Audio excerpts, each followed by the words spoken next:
Welcome to Stories and Tales, the channel where we bring you the best stories and fairy tales from around the world.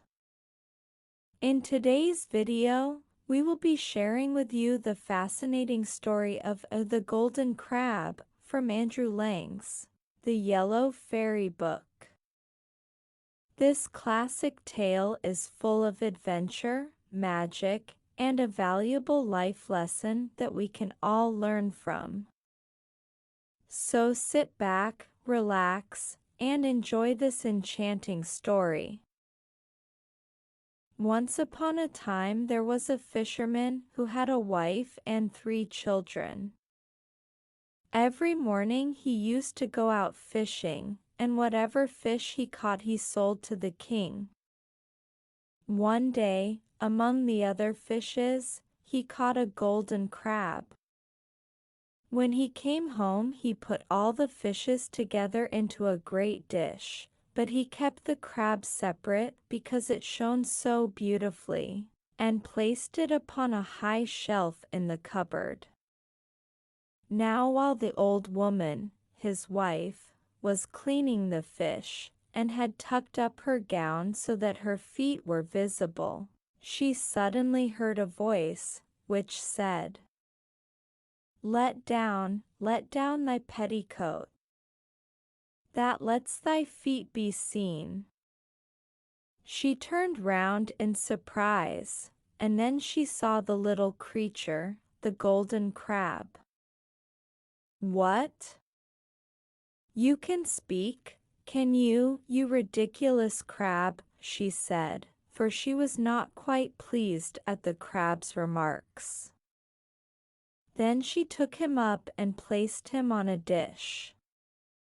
When her husband came home and they sat down to dinner, they presently heard the crab's little voice saying, "Give me some too." They were all very much surprised, but they gave him something to eat. When the old man came to take away the plate which had contained the crab's dinner, he found it full of gold, and as the same thing happened every day he soon became very fond of the crab. One day the crab said to the fisherman's wife, "Go to the king and tell him I wish to marry his younger daughter."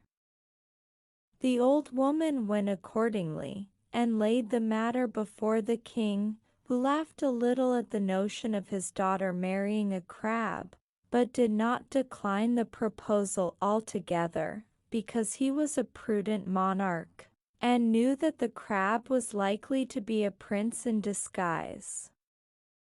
He said, therefore, to the fisherman's wife, "Go, old woman, and tell the crab I will give him my daughter if by tomorrow morning he can build a wall in front of my castle much higher than my tower, upon which all the flowers of the world must grow and bloom."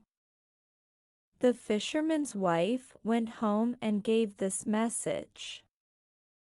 Then the crab gave her a golden rod, and said, "Go and strike with this rod 3 times upon the ground on the place which the king showed you, and tomorrow morning the wall will be there."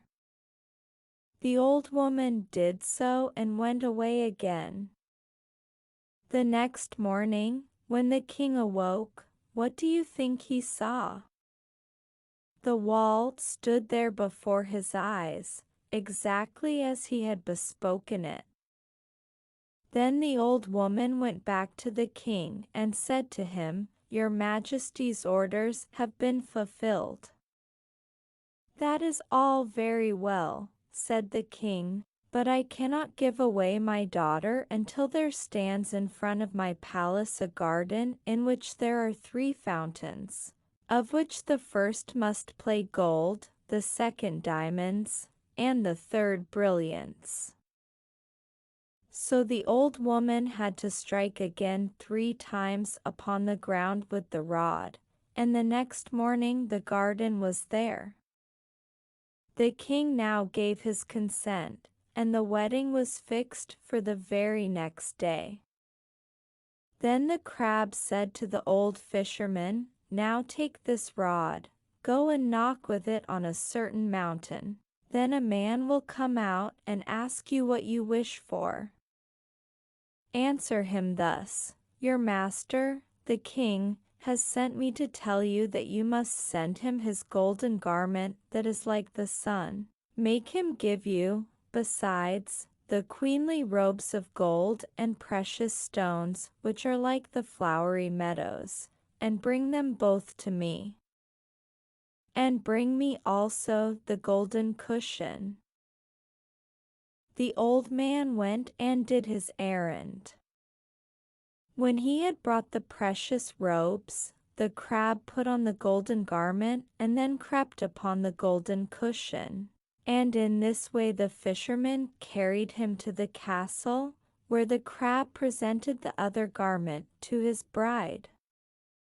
Now the ceremony took place, and when the married pair were alone together, the crab made himself known to his young wife, and told her how he was the son of the greatest king in the world, and how he was enchanted, so that he became a crab by day and was a man only at night, and he could also change himself into an eagle as often as he wished.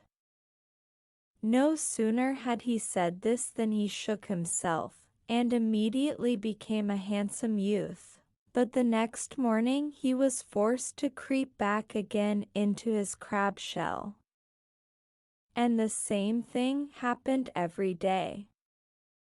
But the princess's affection for the crab, and the polite attention with which she behaved to him, surprised the royal family very much. They suspected some secret, but though they spied and spied, they could not discover it. Thus a year passed away, and the princess had a son, whom she called Benjamin.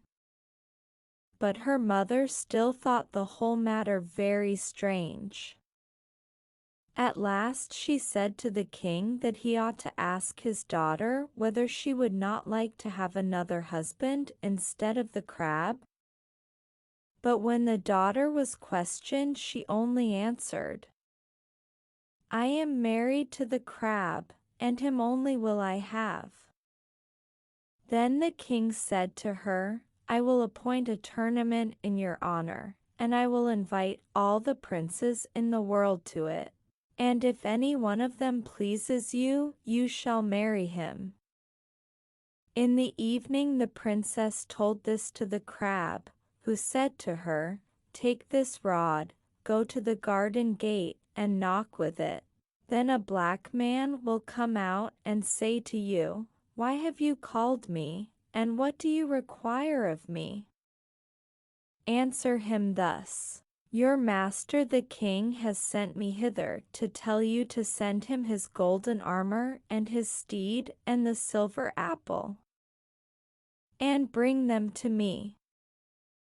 The princess did so, and brought him what he desired. The following evening the prince dressed himself for the tournament. Before he went he said to his wife, "Now mind you do not say when you see me that I am the crab. For if you do, this evil will come of it. Place yourself at the window with your sisters. I will ride by and throw you the silver apple. Take it in your hand, but if they ask you who I am, say that you do not know." So saying, he kissed her, repeated his warning once more, and went away. The princess went with her sisters to the window and looked on at the tournament. Presently her husband rode by and threw the apple up to her. She caught it in her hand and went with it to her room, and by her husband came back to her. But her father was much surprised that she did not seem to care about any of the princes. He therefore appointed a second tournament. The crab then gave his wife the same directions as before, only this time the apple which she received from the black man was of gold. But before the prince went to the tournament, he said to his wife, "Now I know you will betray me today." But she swore to him that she would not tell who he was. He then repeated his warning and went away. In the evening, while the princess, with her mother and sisters, was standing at the window, the prince suddenly galloped past on his steed and threw her the golden apple. Then her mother flew into a passion, gave her a box on the ear, and cried out, "Does not even that prince please you, you fool?" The princess in her fright exclaimed, "That is the crab himself." Her mother was still more angry because she had not been told sooner, ran into her daughter's room where the crab shell was still lying, took it up and threw it into the fire. Then the poor princess cried bitterly, but it was of no use, her husband did not come back.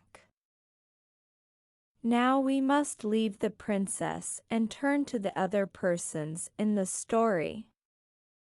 One day an old man went to a stream to dip in a crust of bread which he was going to eat, when a dog came out of the water, snatched the bread from his hand, and ran away. The old man ran after him, but the dog reached a door, pushed it open, and ran in, the old man following him. He did not overtake the dog, but found himself above a staircase, which he descended. Then he saw before him a stately palace, and, entering, he found in a large hall a table set for 12 persons. He hid himself in the hall behind a great picture, that he might see what would happen. At noon he heard a great noise, so that he trembled with fear.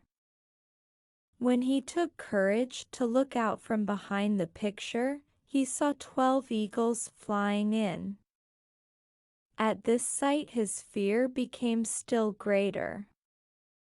The eagles flew to the basin of a fountain that was there and bathed themselves, when suddenly they were changed into 12 handsome youths. Now they seated themselves at the table, and one of them took up a goblet filled with wine, and said, "A health to my father." And another said, "A health to my mother," and so the healths went round. Then one of them said, "A health to my dearest lady. Long may she live and well. But a curse on the cruel mother that burnt my golden shell." And so saying he wept bitterly. Then the youths rose from the table, went back to the great stone fountain, turned themselves into eagles again, and flew away. Then the old man went away too, returned to the light of day, and went home. Soon after he heard that the princess was ill, and that the only thing that did her good was having stories told to her.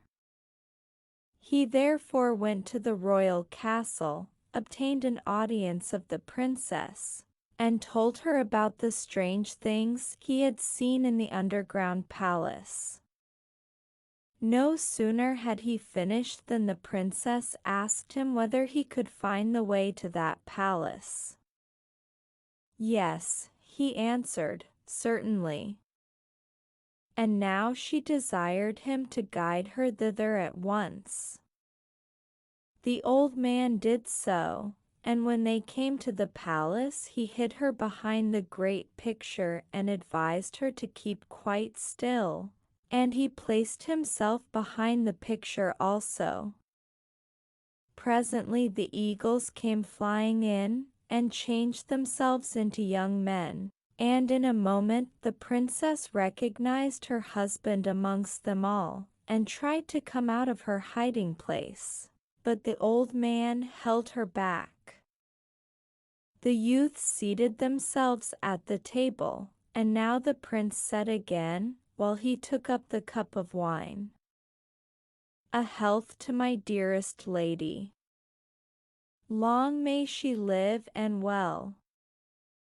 But a curse on the cruel mother that burnt my golden shell." Then the princess could restrain herself no longer, but ran forward and threw her arms round her husband. And immediately he knew her again, and said, "Do you remember how I told you that day that you would betray me? Now you see that I spoke the truth.